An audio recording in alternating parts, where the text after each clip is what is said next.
Me was ignited when I visited Uganda as a very young lawyer in 1990 to meet with FINDA members from Uganda. We found how well they were organized, agitating for all reform, constitutional reform, and legal reforms for the benefit of women. And when we went back to Kenya, we spread the same fire. And it is that fire that led us to the Constitution 2010 that we are implementing today. So I owe that big gratitude to Uganda. I was also inducted into leadership of the judiciary by my sister, who is, I think, amongst us, the Lady Justice Solomon Bosa, who was the president of the Uganda Law Society, and she came to Kenya led by our leadership instinct and our woman instinct to recruit us, lawyers from Kenya, to join the East Africa Law Society. In 1998, she was joined by Lady Justice Joyce Arwoch, who was appointed as a High Court judge in 1993, and subsequently also a judge of appeal in 2007. Lady Justices Arwoch and Arwoch were the first founding two members who founded the Kenya Women Association of Judges in 1993.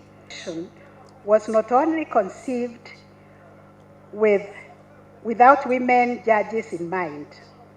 And this point is illustrated starkly by the fact that our court buildings did not provide for the ladies' bathrooms.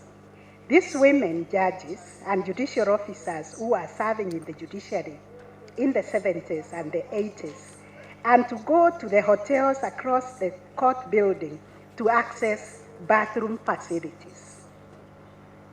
What this historical background tells us is that it has not been easy. It has not been an easy journey at all to get to the position where Kenya now has the rare distinction of having the positions of the Chief Justice, Deputy Chief Justice, and the Chief Registrar of the Judiciary, all positions occupied by women.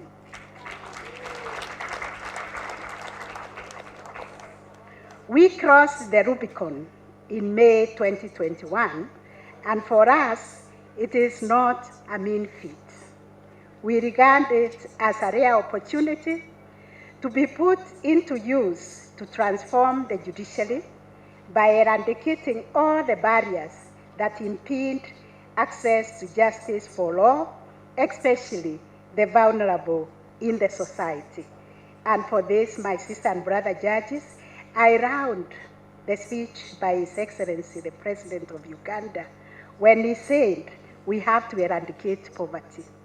We have to use the judiciaries to ensure that we promote and protect the human rights and protect the rule of law and defend the rule of law so that we can also defend our democracies in Africa.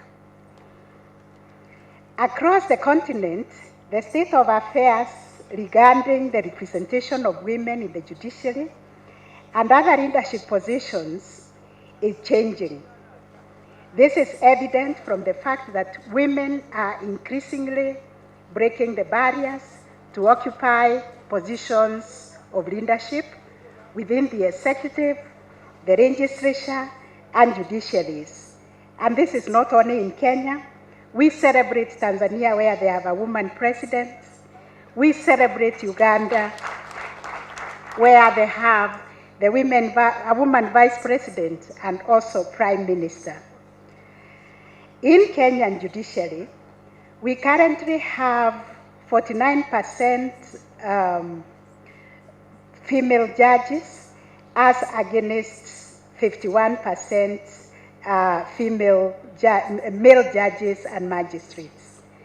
And these changes mirror similar developments in the legal profession, where recent trends have actually shown that we have more female lawyers being admitted to the bar compared to their male counterparts. And this is something for us to celebrate.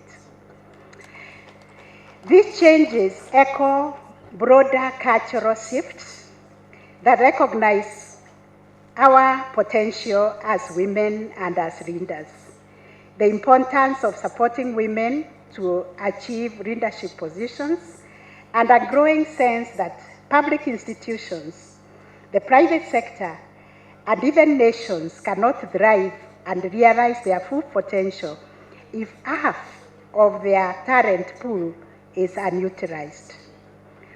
What the example from the Kenyan judiciary shows is that there are fewer and fewer firsts. Every time a woman gets into a position of leadership, it slowly becomes the norm.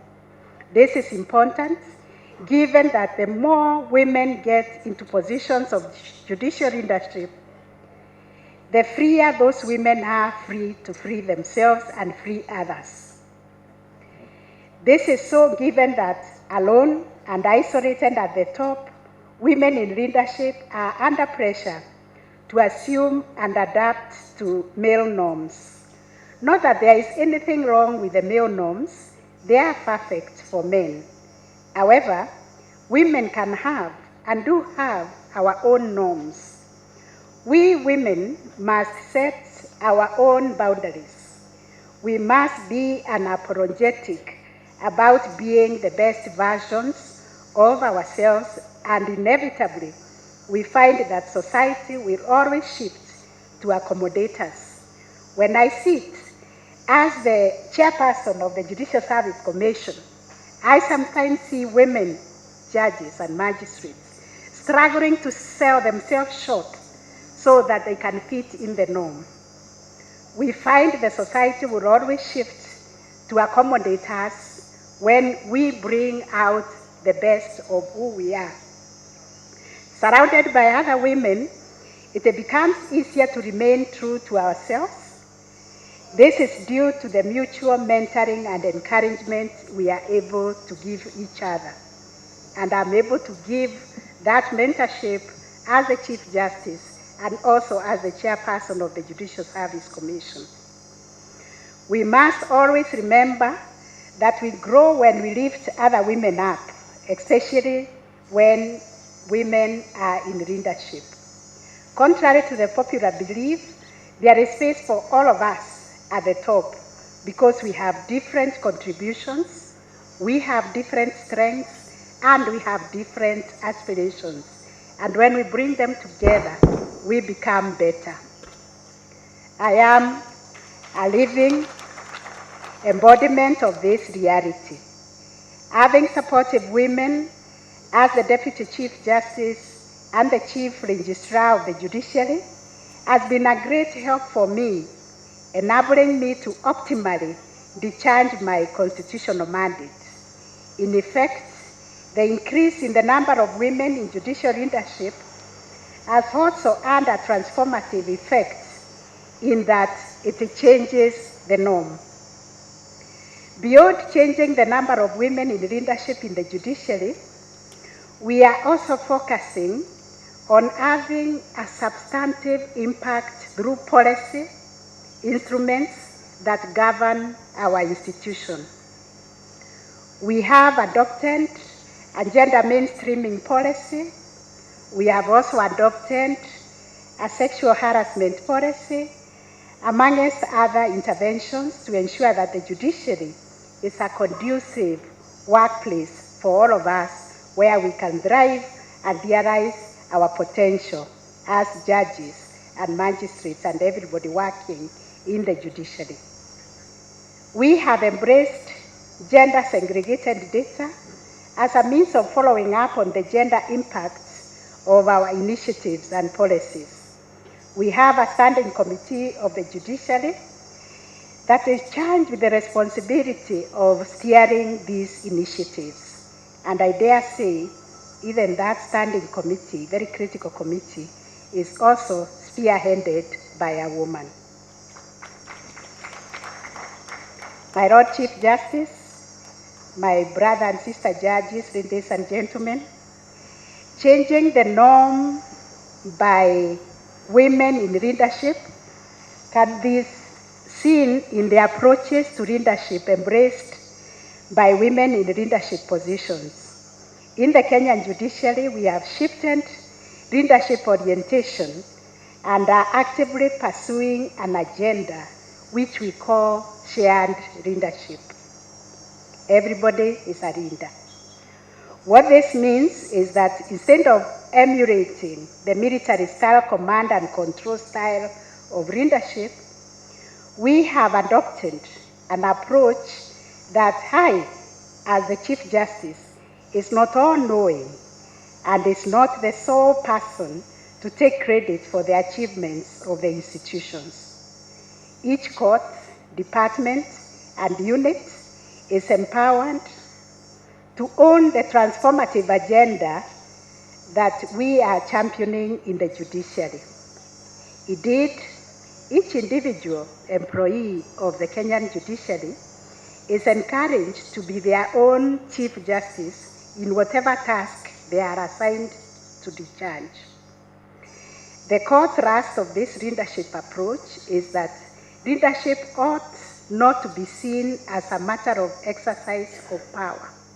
Rather, put differently, leadership ought to be transactional, not to be transactional but operational. In other words, leadership of the judiciary ought to be approached from the perspective that I, as the Chief Justice, am a team leader. This means the leadership is inspirational rather than directive. As the end of the judiciary, I see my role as that of coordination and balancing the various goals of the different segments of the institution and the people who work within the judiciary, and to steer the focus to everybody's efforts towards our shared institutional goals and objectives. This style of leadership is a two-way interaction that inspires, empowers, and motivates everyone working in the judiciary to embrace the values and the goals of the institution. In redefining leadership of judicial institutions, I find that women can leverage on our innate instincts.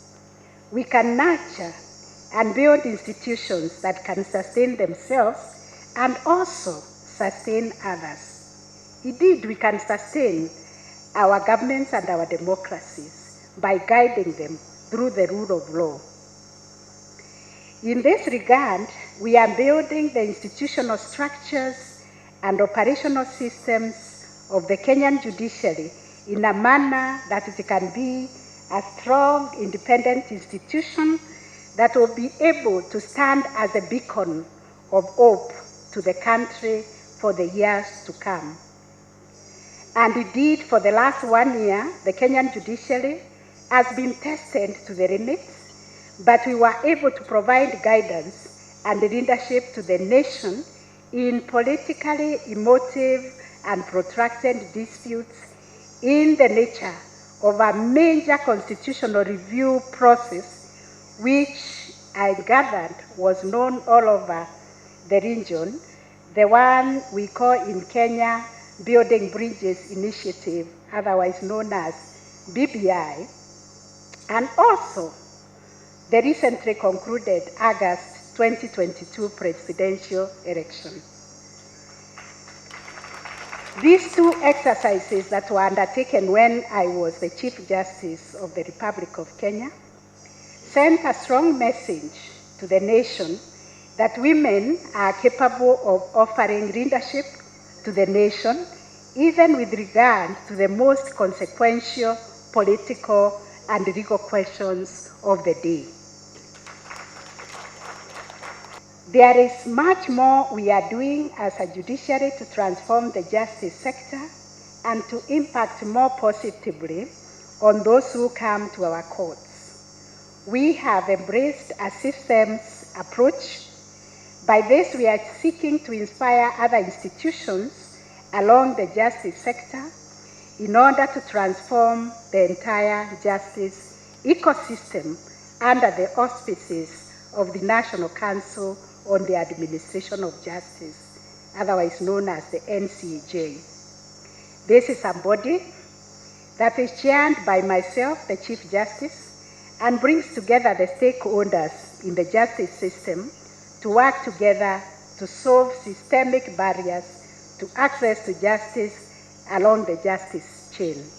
And for this, allow me also to recognize that this is a practice we actually borrowed from Uganda.